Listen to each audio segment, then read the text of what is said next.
Underground bunkers fortified with advanced war gear,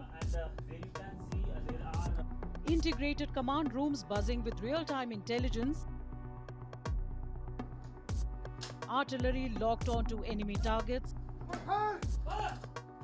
surveillance systems running around the clock, air defense guns primed to counter aerial threats. This is how the Indian Army stood its ground and struck back with precision during Operation Sindoor along the LOC in Kupwara, Jammu and Kashmir. After a temporary halt in hostilities, the army showcased its operational dominance driven by meticulous planning, high preparedness and cutting-edge defense infrastructure. At the core of this readiness were reinforced underground shelters with blast-resistant entrances. Inside, soldiers had access to survival kits, bedding, water, rations, medical supplies and secure communication lines, ensuring safety and combat readiness at all times. As you can see, this particular shelter is hardened from all directions, including the entrance itself. The entire shelter is buried underground. These kinds of shelters are present in all our posts along the forward areas of the line of control and were occupied ever since 25th of April, जब से ceasefire शुरू हुआ था.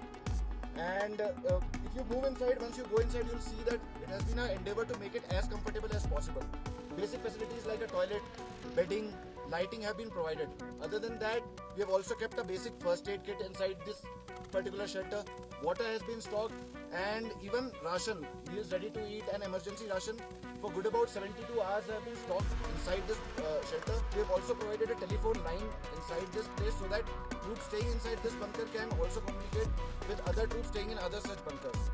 Equally vital are the underground command posts fortified with overhead protection. These bunkers serve as nerve centers where commanders receive, process and act on real-time intelligence to drive critical operational decisions. So presently we are at the underground command post. As the name suggests, you must be able to realize that this is a place where commanders at all levels receive inputs from various sources, collate that input, analyze them, make their assessment in order to take an informed decision.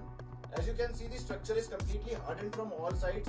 It has an OHP over its head, thereby protecting the entire decision support system of the organization. Moreover, as you can see, there are a number of screens and monitors placed over at the walls over here. These screens and monitors relay feed of all our surveillance devices and electronic equipment deployed at the forward areas along the line of control. Artillery firepower emerged as the most decisive element in Operation Sindoor, delivering both precision and dominance along the line of control. Initially, the Indian Army maintained a calibrated response, targeting only Pakistani positions that had opened fire.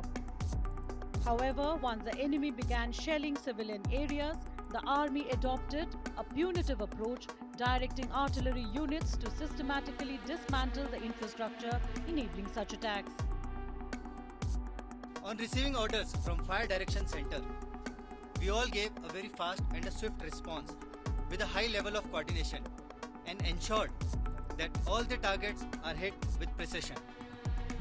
During operation, we received more than 30 missions and fired hundreds of rounds, effectively engaging the enemy and destroyed all the targets.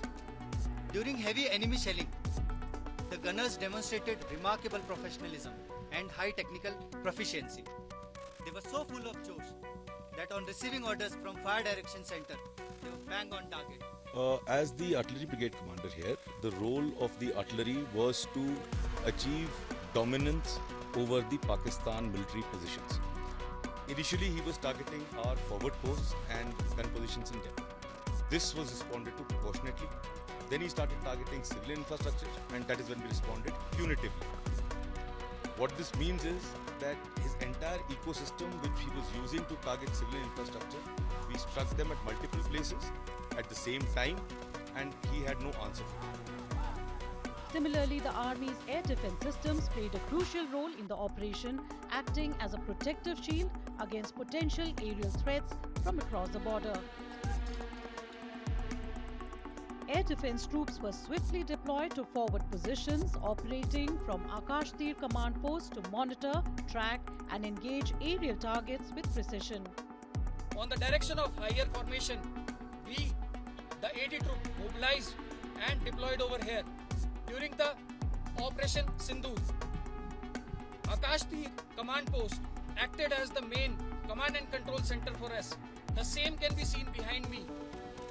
The vehicle placed right behind me is our command and control CP, from where we receive the early warning of the aircrafts which are taking off from enemy airfields. Once those aircrafts are airborne, we can see how they are moving and where exactly they are. Based on that, we give our direction to our AD equipments placed right behind me. Operation Sindoor showcased not only India's firepower but also its formidable preparedness and strategic depth.